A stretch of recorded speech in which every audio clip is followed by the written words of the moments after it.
In my next reflection, I want to discuss something darker, yet something that goes along with a spiritual awakening. The phrase dark night of the soul comes out of centuries-old spiritual traditions, capturing those raw, deeply personal times when everything feels upended inside you.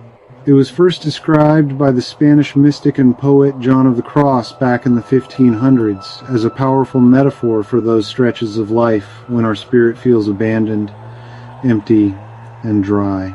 Forsaken, if you will. But for John, this wasn't about some form of divine punishment.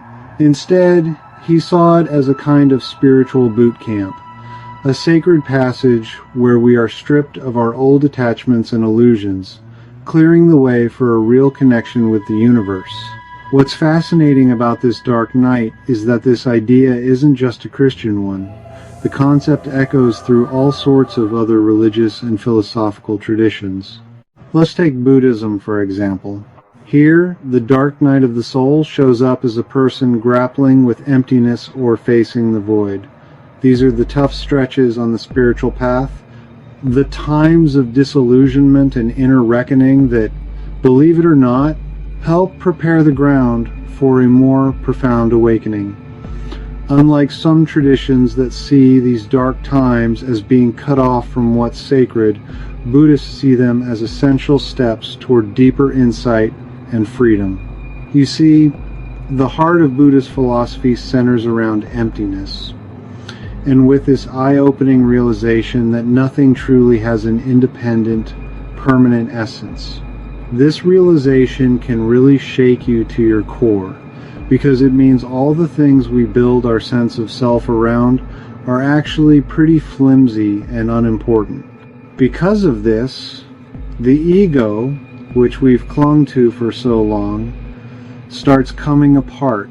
At first, this can feel like tumbling into a void of nothingness, but this groundlessness is a sign that you're on the right track, breaking free from the old illusions you once held and stepping closer to spiritual enlightenment, or discovering the kingdom isn't just outside of you, but within you, as Yeshua would have put it.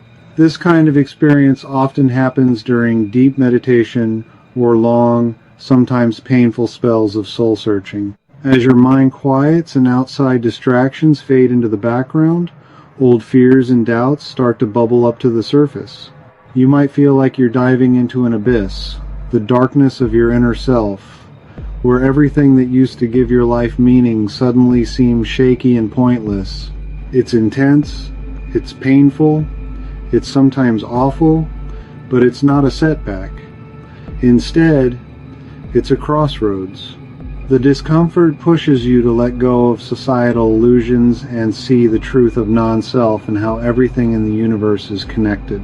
In Buddhism, facing emptiness isn't about losing one's hope, it's about finding one's possibilities.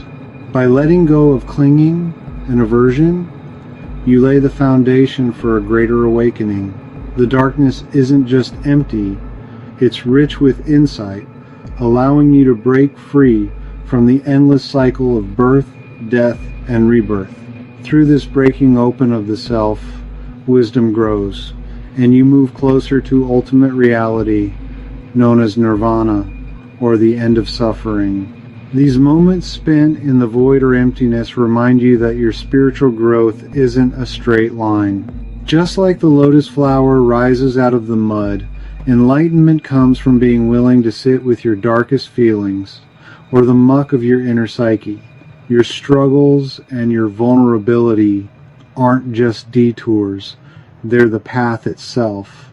They show you that awakening happens through cycles of breaking down and blooming, of endings and new beginnings. As you move through this inner journey of the soul, Buddhist teachings like mindfulness, compassion, and the Four Noble Truths, which we will cover in another video, act as your guide and compass. They remind you to stay present, no matter how hard it gets, and to keep your balance.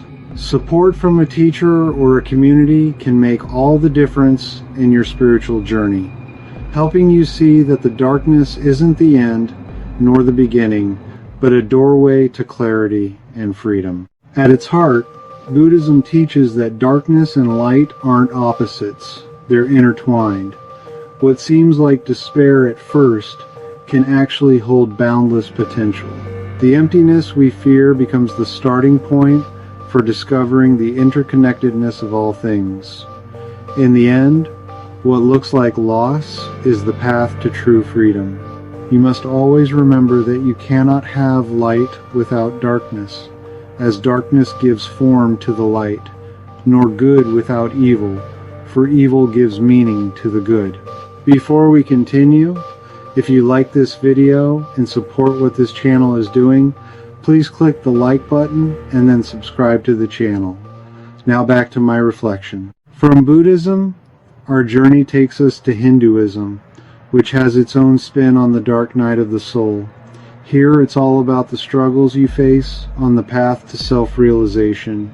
These tough phases are all about wrestling with Maya, or the grand illusion that clouds our true nature, and the reality of Brahman, the source of everything. Maya keeps us tangled up in the idea of being separate individuals, and the journey is about peeling back those false layers we have been taught to believe, and instead allowing us to touch the divine found inside everyone. The kingdom is within you. Anyone? Along the way, we as seekers will always hit rough patches, questioning everything we thought we knew about life, purpose, and even ourselves. But letting go of these illusions can leave you feeling lost or alone, like you've been set adrift on an open sea. Yet these moments aren't roadblocks. Instead, they are sacred invitations to drop old attachments and ego-driven desires, making room for a deeper connection with Brahman, the infinite reality. Although getting through Maya takes real courage on your part, you have to be willing to sit with discomfort and let go of what's familiar, even if it shakes your foundations. Hindu thought sees this stage as highly crucial, a kind of ritual fire where your soul is refined by self-inquiry. It's through this inner alchemy that you move beyond the limits of individuality and merge with the ultimate, finding liberation, your moksha. Even though this self-journey is a tough one, it is filled with both hope and inner transformation. The dark night not only tests your resolve, but also strengthens your spiritual core.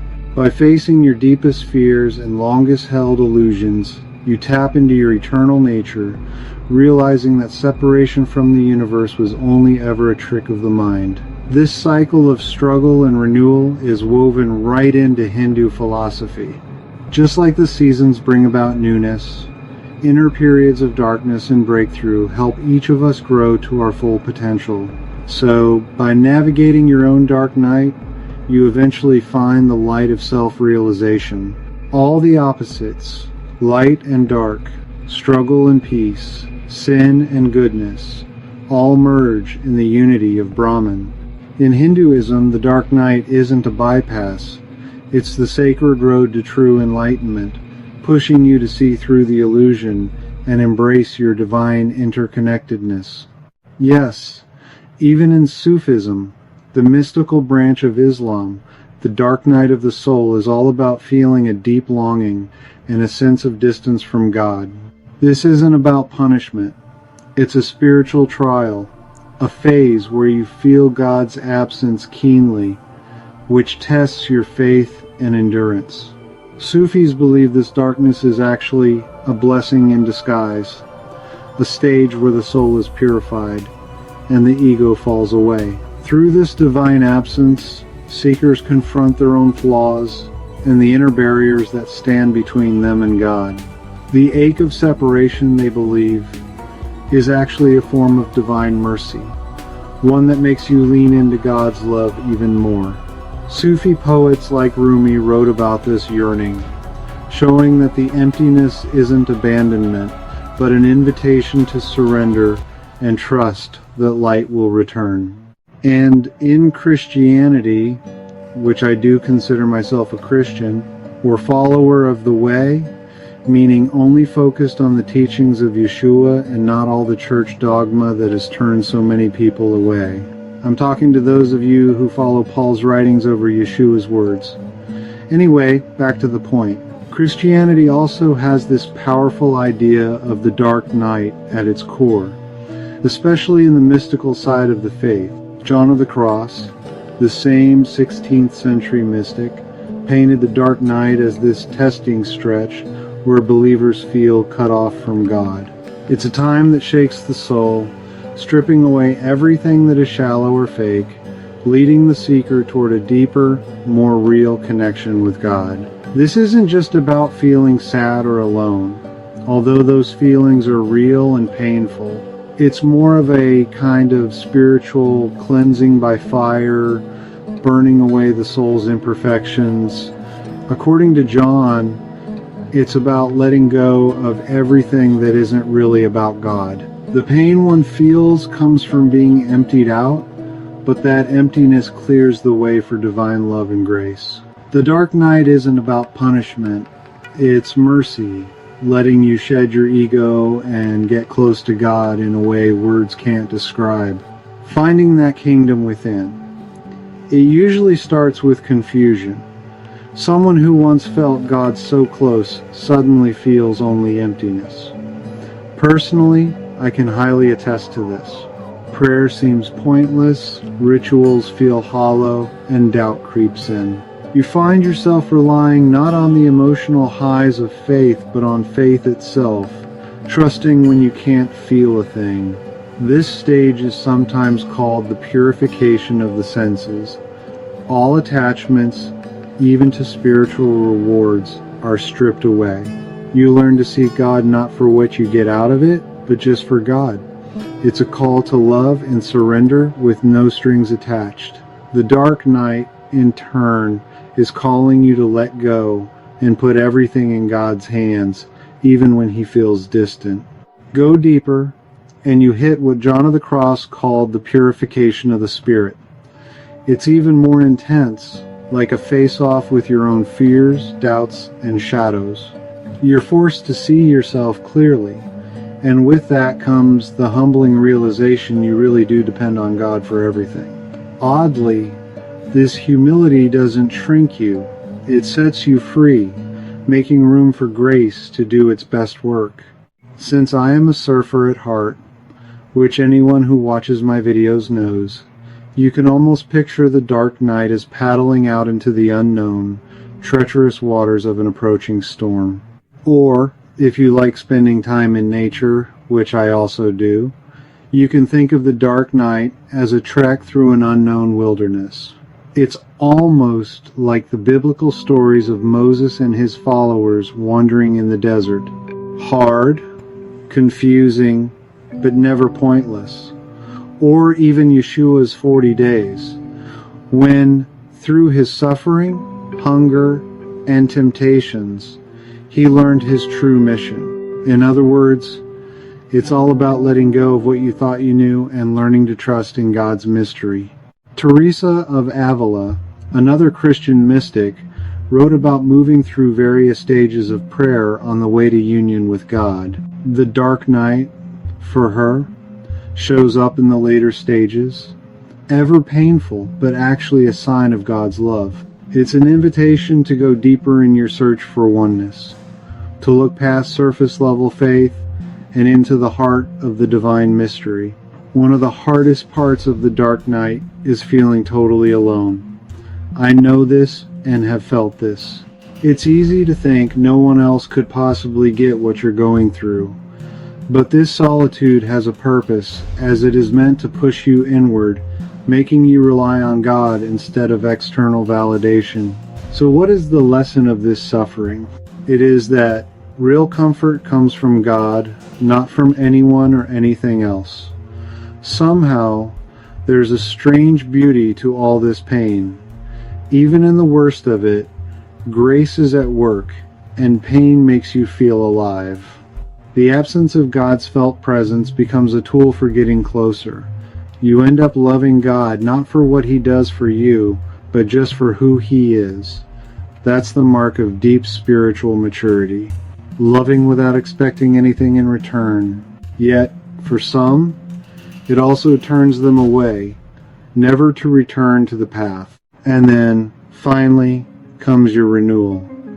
After walking through the dark night, the soul comes out changed, like gold purified by fire. There's a peace and joy that runs deeper than any fleeting emotion. This new awareness isn't about feeling high. It's about knowing in your bones that God, or the source energy of the universe, was always there, even in your darkest times. The dark night reveals that what looked like abandonment was actually an act of profound love. This journey isn't just for mystics or saints, it's for anyone walking the path of faith. Spiritual growth is rarely just a straight climb, but more like a spiral set of switchbacks, with seasons of doubt and renewal. Your own dark night reminds you that even when things make no sense, trust and perseverance can carry you through the void. In the end, the dark night of the soul is a powerful, transformative journey. It strips away what's false, leaving you open to a deeper union with whatever you hold sacred. It's tough, but also overflowing with grace. It's a crucible that prepares the soul for a fullness it couldn't have imagined. In the Christian tradition, this darkness isn't just the absence of light, it's the beginning of something new, leading you right into the heart of divine mystery. For anyone seeking true spiritual awakening, the dark night of the soul is a one-of-a-kind opportunity to grow. It asks you to surrender, to let go, and trust in a bigger plan. It's a call to look inward, question your priorities, and discover what really feeds your spirit. By embracing the darkness, the abyss, you learn to live not by fear, but by faith and openness to change. Ultimately, the dark night teaches you that darkness and light go hand in hand. It's in your deepest struggles that the seeds of awakening are planted within you. Your journey through the shadows reminds you that you were never truly lost, but just being prepared for a powerful discovery of your own divine essence. In this way, the dark night of the soul is a universal experience, binding us all together in a shared quest for meaning, purpose, and something greater than ourselves. If you enjoyed this reflection, please like and subscribe to my channel. And if you would truly like to support me or wish to learn more about humanity's hidden history and Yeshua's secret teachings, you can purchase your copy of Forbidden Genesis, The Untold Story of Man in Forbidden Genesis Part 2, The Secret Books of Yeshua, today. The links are in the description box below. Thank you so much for your time.